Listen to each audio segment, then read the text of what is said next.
Já estamos de volta com Nos Bastidores desta quarta-feira, tão bacana quando a gente fala de assuntos importantes e interessantes, né? E relacionados à saúde mental. Agora não vai ser diferente, porque também é um assunto que mexe muito com a saúde mental, que ó, din-din, dinheiro. E por isso é importante o quê? Orientação financeira, planejamento. Todo mundo gosta, né? A gente gosta, mas dá um nervoso ali. Mas olha só, a USP tem um serviço sobre o tema, você sabia? E olha que bacana, o Serviço de Orientação Financeira da Universidade de São Paulo completa 10 anos com inscrições para uma nova jornada. O programa da Faculdade de Economia, Administração, Contabilidade e Atuária da USP tem como compromisso o planejamento estratégico das finanças pessoais e comportamentais. Então, de 6 a 30 de outubro, anota aí, vai ter uma jornada gratuita. Aqui no estúdio a gente recebe o Alfredo Colli, que é coordenador de soft da USP, que vai explicar tudinho pra gente. Obrigada pela sua participação. Obrigado pelo prazer estar aqui com vocês e falar desse assunto que é tão importante. Muito obrigada, Alfredo. A gente conversava aqui nos bastidores dos bastidores, no intervalo, essas preocupações que todos nós temos relacionadas a dinheiro. E a importância, né, Alfredo, da orientação financeira, porque às vezes, por mais que a pessoa tenha um planejamento, ela não tem uma orientação e em algum momento acaba se perdendo. Perfeito. O processo de orientação financeira, ele é mais complexo do que só a gente saber sobre finanças, né? E sim um comportamento. Então, quando a gente olha na USP sobre esse assunto, a gente fala sobre o conceito de alfabetização financeira, ou a proficiência financeira, que ela passa não só pelo conhecimento financeiro, mas também pelas atitudes e pelos comportamentos financeiros. Então, a gente disse, né, que como é chato fazer o acompanhamento financeiro, né, ver aquelas contas, principalmente se a gente está no vermelho. Só que quando a gente começa a mudar o nosso comportamento e a gente começa a ver isso refletido nos dados, isso se torna positivo. E aí a gente começa a gostar de ver, né? Nossa, olha meu patrimônio crescendo, olha o impacto que isso está gerando na minha vida, olha os juros que eu estou recebendo. Então, de fato, é uma mudança de chave mesmo, quando você entende e compreende o impacto da educação financeira. E como é que funciona esse programa da USP e como que a gente inicia essa orientação se a pessoa, por exemplo, está no vermelho? Perfeito. Justamente por conta desse modelo que a gente chama, né, da metodologia SOFT na USP, a gente tem 3 produtos principais na USP. Um primeiro produto, que é o de orientação financeira. A orientação financeira, elas são 2 encontros individuais. Então, hoje, essas inscrições elas ficam abertas o ano todo. Então, se você quiser participar, você manda um e-mail para o sof@usp.br e a gente faz uma orientação. A gente vai fazer um encontro individual. Esse primeiro encontro, ele tem o objetivo de entender realmente a necessidade e o contexto daquele cliente. Então, é um trabalho mais de escuta ativa para entender qual que é o momento daquele cliente. E a gente volta para casa. Os consultores, eles fazem um relatório, validam comigo, com os outros professores das outras universidades e marcam o segundo encontro para apresentar esse relatório e as orientações financeiras.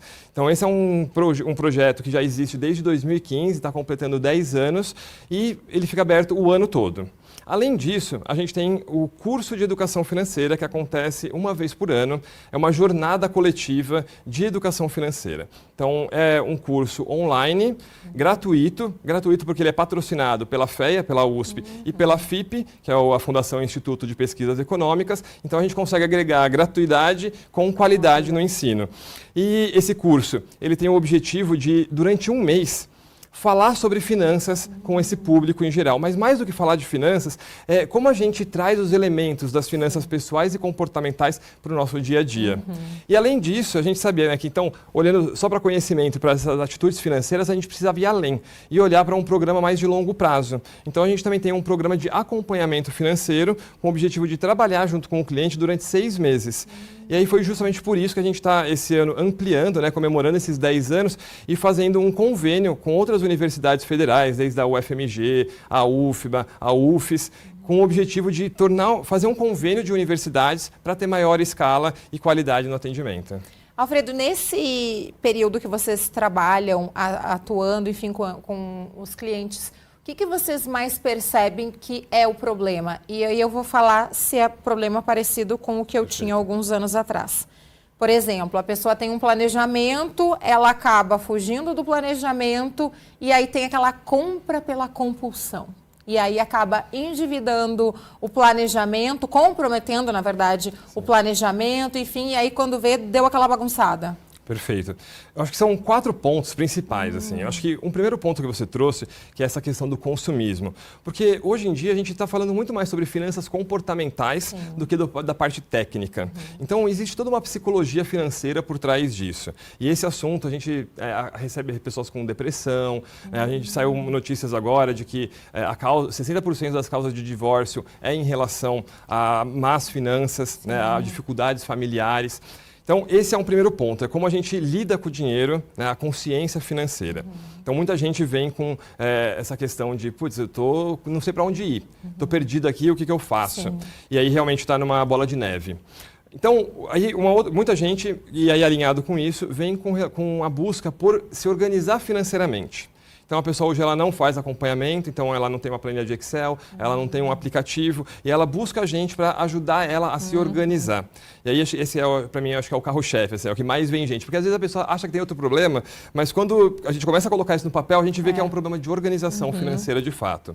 E além disso, tem muita gente que busca a gente para falar de investimentos. A gente não pode fazer recomendações de investimento, a gente faz orientações no sentido de dar conhecimento sobre as oportunidades, mas a gente não vai ajudar na decisão. Isso precisaria de uma assessoria específica. E, além disso, que aí infelizmente, ainda é no maior número de casos, que são as dívidas, o endividamento. Então, muita gente vem falando, estou com uma dívida, né, que eu perdi já as contas, estou pagando muitos juros, já não sei o que eu faço, como que vocês me ajudam a reorganizar esse endividamento? Esse endividamento cai, cartão de crédito, cheque especial, o que é esse maior endividamento? Esse é o problema, principalmente porque não é um bom endividamento. Sim, Quando a gente fala de um crédito imobiliário, um crédito consignado, ele é mais sustentável. Mas quando a gente olha para um crédito cheque especial, o cartão de crédito, quando você usa o rotativo, ou seja, se você não souber usar o cartão de crédito, são os piores. E aí, realmente, esses são os piores casos, porque a pessoa perde o controle muito rápido por causa das taxas altas do mercado. Esses dias eu estava conversando com meu pai, que eu digo que o meu pai é a pessoa que nunca teve dívida na vida, porque paga tudo à vista. Mas ele fala o seguinte, eu estava comentando com ele, eu estou endividada porque eu tenho a prestação do carro, o apartamento, não sei o quê. E aí ele me explicou, eu esqueci o termo que ele utilizou, vamos ver se você vai saber. Ele falou assim, não, você não tem dívidas, porque o carro que você utiliza, né, para meio de locomoção, e o local onde você mora. E aí eu fiquei pensando, eu falei, ele tem razão, não é que eu tenho uma dívida, eu não estou endividada, né? E eu acho que isso acaba preocupando muito as pessoas, porque acaba olhando, a gente tem tanta coisa para pagar e acaba se perdendo, né, na orientação financeira, o planejamento, que a gente acaba acreditando que pagar um bem, um móvel é uma dívida e um carro, enfim, também é uma dívida. Acho que é muita preocupação das pessoas, né? Perfeito. Eu acho que é um ponto que se traz que é super interessante, que é como a gente lida com os nossos passivos e com os nossos ativos, ou seja, as nossas receitas e os nossos custos, digamos assim. Então, hoje, quando você vai fazer um investimento, por exemplo, né, você tem várias possibilidades, as diferentes taxas de juros. E aí, realmente entra nesse caso. Se você vai investir, se você comprar um imóvel e você se endivida nesse imóvel para comprar um imóvel, mas que você vai usar ele para locação, vai ser um passivo, porque é uma dívida, mas ao mesmo tempo ela te gera um retorno. Então, eu acho que o grande segredo da inteligência financeira é você transformar os seus passivos em ativos. Como nesse caso de, eu tenho que olhar para o meu apartamento, ou pelo meu carro que me leva para o transporte, para o meu trabalho, como um investimento. Porque senão eu perderia mais tempo. Eu estaria suscetível a outros riscos. Então, isso é um investimento. Agora, se você está com um carro que você fica na garagem o tempo todo, será que realmente vale a pena? Sim. Então, a grande questão é você se perguntar, esse ativo que eu tenho, esse passivo que eu tenho, ele gera muitos custos ou ele gera mais benefícios? E aí é a grande questão, o custo de oportunidade. Eu acho que a grande sacada da inteligência financeira é você olhar para as decisões e olhar com qual é o custo e qual é o benefício, qual é a oportunidade que está envolvido nisso. Porque quando você investe em algo, você está deixando de investir em outras coisas. Sim. Então é o custo de oportunidade que você está pagando. E quando você está investindo em algo, ele vai te trazer benefícios. E aí você tem que saber mensurar qual é o custo e qual é o benefício de cada decisão. E quando a gente fala dessas decisões, Alfredo, eu queria também que você trouxesse as suas orientações no caso das compras parceladas. Porque muitas vezes a gente tem uma oportunidade de comprar, mesmo que seja no crédito à vista e não tem desconto, mas outras vezes a gente tem aquela oportunidade, você vai comprar no Pix, no débito, você vai ter 20% de desconto. Como que naquele momento ali, porque quando a gente vai comprar alguma coisa, normalmente ou é a compulsão, ou é a necessidade, uma geladeira que estragou, uma máquina de lavar roupa, de analisar esse momento, parcelo, compro à vista. Perfeito. Acho que essa é uma decisão que ela é crucial, né? A pergunta de R$1 milhão, assim, como a gente organiza o nosso pensamento para essa tomada de decisão. Então, eu acho que o parcelamento, na essência, ele é muito bom, porque você está alongando a sua dívida. Então, ao invés de você gastar no presente, você vai gastando aos poucos. Então, isso é muito bom porque imagina que eu tenho R$100 para fazer uma compra, ao invés de eu pagar R$100 de uma vez, eu pago R$20 por mês. Eu pego esses R$100 ou os R$80 que sobrou da primeira parcela e eu invisto. E aí eu começo a ganhar juros. Sim. E aí, em vez de eu pagar 20, eu vou pagar 20, só que eu vou ter recebido mais R$2, 10%, por exemplo. Então, eu começo a adquirir. Então, nesse racional, o parcelamento ele é muito importante. Tá. Quando ele é ruim? Quando eu começo a me parcelar em muitas vezes, eu começo a me perder no parcelamento, eu começo a atingir um nível de endividamento mensal muito alto. E aí isso se torna um problema no futuro. Porque se você deixar de pagar a parcela, você vai pagar o rotativo, que é o juros mais caro. Sim. Então, o parcelamento, ele é bom, ele é ótimo, só que você tem que usar ele com consciência financeira.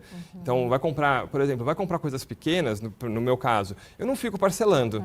Agora, se eu vou fazer uma compra de uma passagem aérea, que é um pouco mais caro, aí eu parcelo. Sim. O ideal seria eu parcelar, se tem uma opção de parcelar em 12 vezes sem juros, parcela em 12 vezes sem juros. Só que você vai levar isso na sua cabeça o tempo todo. Sim, porque eu nunca parcelei nada em 12, eu morro de medo. Não, minto, parcelei um móvel esses dias em 10. Porque eu fico pensando, gente, eu vou ter 10 meses para pagar. Exato. Mas se pensar por esse pensamento, vou investir o valor, porque vai sobrar, vou receber o juro, vai sobrar aqui, eu pago e ainda recebo, ficar lá guardadinho. Exatamente. Viu como orientação e planejamento financeiro é tudo, gente, na vida? Uma outra dúvida, a questão daquela divisão percentual do salário. Por exemplo, ganho R$1.000, tenho as contas fixas do mês, o que pode entrar ali de alguma coisa extra, o valor que tem que guardar, que a gente sabe que é muito difícil na situação que a gente vive no Brasil, guardar o percentual. Como é que eu penso nessa divisão? E aquele cálculo, e aí vou dar o exemplo o meu, não que eu seja a melhor pessoa planejada financeiramente do mundo, mas eu penso assim, entrou o salário, paguei as contas fixas, o extrinha, e aí, né, vou administrando, se sobrar, coloca para investir. É mais ou menos isso? Perfeito. Eu gosto muito do conceito, e eu acho que essa também é uma sacada muito importante, da categorização dos gastos. Por quê? Porque quando eu lembro que eu aprendi com um amigo meu na faculdade e ele nunca tinha dinheiro para sair. E ele era o que ganhava melhor. E eu falava assim, como assim? Você nunca tem dinheiro para sair, né? E tá todo mundo saindo e você nunca pode. Ele falou assim, não, porque quando eu recebo o meu salário, eu já aloco uma parte para isso, uma parte para aquilo, uma parte para aquilo. Então, eu já tenho certinho o dinheiro que eu vou gastar com as contas, o dinheiro que eu vou gastar com transporte, o dinheiro que eu vou gastar com comida e o dinheiro que eu vou gastar com lazer. Então, o lazer, ele também é uma categoria. Sim. Isso que você está chamando do extra é uma categoria que, olha, eu posso gastar tanto por mês. Sim, E aí tem uma outra categoria que é quanto eu vou guardar por mês. Ele já colocava esse dinheiro nessa caixinha no começo do mês. E ele não tirava esse dinheiro por nada.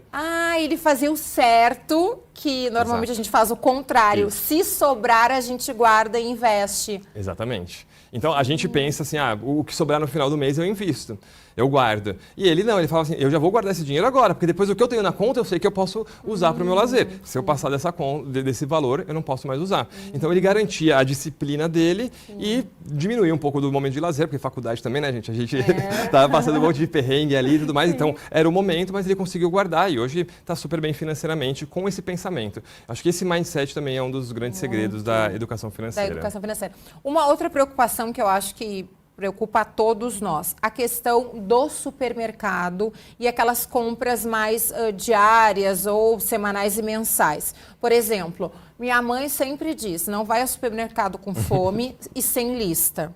Foco. Pesquise os preços, por mais que você goste de uma marca, tenta ver uma marca similar, se naquele momento a sua marca não está no valor que você pode pagar, e tenta ver a questão de safras de legumes e verduras. Isso também a gente pode incluir num pensamento de orientação financeira? Com certeza. Acho que o primeiro ponto que você comentou sobre ir no mercado com fome, né? Esse é o pior de todos. E aí, esse é um tema que ele está muito associado ao nosso comportamento e às nossas necessidades. E hoje a economia comportamental, as finanças comportamentais tem sido um campo que está em ampla expansão. Então, hoje está cada vez mais sendo notável como a gente toma decisões ruins quando a gente está com fome, quando a gente está com dor de cabeça, quando a gente está ansioso. Então, de fato, ir para o mercado, onde você tem que tomar uma série de decisões, você tem que estar indo bem. Se você tiver um norte de uma lista, você já tem mais foco do que você precisa, você resolve, e no final das contas, é tudo sobre tomada de decisão. Quais as melhores decisões que você toma. Então, se você tiver um conhecimento sobre as frutas e legumes que estão mais baratos, estão na safra, faz total sentido. Uma outra dica que eu gosto bastante de dar é, às vezes os mercados, eles têm algumas promoções, então eles têm algumas coisas baratas, mas para eles compensarem, eles aumentam o preço de outra. Então você vai no mercado, você tem que comprar tudo, então você acaba equivalendo. Às vezes, você ir em mercados diferentes e entender, putz, nesse mercado isso é mais barato, nesse mercado isso é mais barato, você consegue tomar melhores decisões. Ai, gente, que ótimo. Eu estou aqui tentando anotar tudo mentalmente. Uma outra pergunta, questionamento, Alfredo. Por exemplo, a gente sabe que o que tem comprometido muito a renda das famílias brasileiras são as compras online. A gente, eu acho que durante a pandemia e até mesmo após a pandemia, acabamos nos acostumando com a facilidade, né, do e-commerce, tudo muito fácil. E aí, a facilidade do e-commerce e a facilidade no parcelamento, entrega em casa, enfim. Essa questão das compras online também é uma categoria ou um tópico importante que eu tenho que colocar ali na minha planilha, por exemplo, por mês eu vou destinar R$100 para compras online e é isso aqui, ponto? Eu acho que é uma ótima estratégia. A compra online, ela é um meio da forma como vai acontecer. Ela não vai ser a categoria. Então, você não vai ter uma categoria de compras online. Porque dentro das compras online, você pode comprar produtos de beleza, como você pode comprar a manutenção da casa, por exemplo, para o carro. Então, é importante você descer mais um nível e olhar para essa granularidade. Mas, de fato, o grande objetivo das instituições financeiras, do mercado, das empresas no geral, é fazer com que a gente consuma mais. Sim. E aí já é comprovado que o ser humano, claro que ele tem o prazer na compra, né, de estar adquirindo aquele bem, por contrapartida todo mundo sente uma dor de estar gastando um dinheiro, é concomitante. Então, quando você gasta dinheiro, ele dói na gente. É comprovado que existe uma dor física, inclusive. Existe, E aí, como que faz para diminuir essa dor? Então, hoje, a gente, em vez de usar dinheiro, que daí a gente tem o trabalho de pegar a carteira, abre conta, paga, recebe o troco, todo esse processo de dor, ele é muito duradouro. A gente começou a pagar agora com cartão, sem senha, só por aproximação. Tudo isso para diminuir o tempo da dor. Quando a gente compra online, acontece a mesma coisa. O tempo de execução, tem um reloginho ali, ó, se você não comprar, você vai perder essa oportunidade. Então, a gente começa a receber muitos elementos para uma tomada de decisão rápida, que nem sempre é a melhor. Então, compras online é ótimo, porém tem que ser usado com consciência, com a compra do que realmente você precisa. Então eu uso muito compra online, mas para necessidades que eu sei que eu preciso e que me permite fazer uma consulta também de outros preços, de outras realidades, comparar parceiros, porque daí você consegue juntar qualidade com agilidade. Por isso a importância da orientação, né? Exato. A orientação financeira, ela cria inclusive um compromisso com a gente mesmo. Porque quando você está num processo de orientação financeira, que é o segundo passo, né, depois da jornada soft, onde a gente vai fazer uma imersão de assuntos, né, desde planejamento, economia comportamental, a parte de planejamento, finanças e investimentos, como a gente pode ir além e criar um compromisso com a gente mesmo, principalmente com o nosso eu do futuro. Porque acho que essa relação, quando você fala, cara, é comigo mesmo essa conversa, não é sobre o outro. A gente tenta criar estímulos para as pessoas permanecerem, para elas estarem engajadas, mas se elas não estiverem engajadas com o eu do futuro dela, ela não vai conseguir esse nível de consciência. Não, e é muito importante essa orientação. Eu já tive uma época, quando eu era mais nova, muito consumista, e de uns anos para cá, com essa minha preocupação com o eu do futuro, eu começo assim, mas será que eu preciso? Eu já não tenho parecido? E porque a mulher, na maioria das vezes, a gente compra 50 coisas iguais, só muda a cor, o tamanho, o formato, não é? E aí depois vem a preocupação, gente, mas por que eu gastei? Então eu acho que é fundamental a orientação e essa preocupação com o eu do futuro. Muito obrigada pela sua participação, pelas suas orientações. Gente, o estúdio ficou em silêncio aqui, observando e ouvindo as orientações do Alfredo. A gente às vezes fica aqui, os meninos ficam organizando alguma coisa, entre eles combinando a posição das câmeras, mas todo mundo ficou em silêncio para a gente ver como isso mexe com a vida de todo mundo, né? Esse é um assunto que ainda é um tabu muito forte no Brasil e que requer muita atenção. E é justamente por isso que a gente cria essa jornada, né, com o objetivo de, pessoal, precisamos falar de finanças e mais do que falar com pessoas de fora da nossa casa, é falar com a nossa família mesmo. É criar os nossos filhos, a família em geral, para poder falar de uma forma consciente sobre dinheiro e tomar decisões melhores. Olha, e você que quer tomar uma decisão melhor, acessa aí, não vai perder essa oportunidade. É gratuito e você recebe essa orientação ampla e super bem. Olha, USP, todos esses parceiros envolvidos, é muito bacana. Tá nos acompanhando pela TV, pela internet, a sua participação é muito importante. Acesse as nossas redes sociais, o nosso canal do YouTube. Se você não conseguiu acompanhar a entrevista completa do Alfredo com essas orientações ou acompanhou, passa para a família, para todo mundo aí, ó. Vamos espalhar aí para todo mundo se orientar e é com a USP, gente. Olha que bacana. Nos bastidores de hoje fica por aqui. Muito obrigada pela sua companhia. A Rede Alesp a serviço do cidadão. O trabalho do Parlamento Paulista ao seu alcance. Tchau, tchau.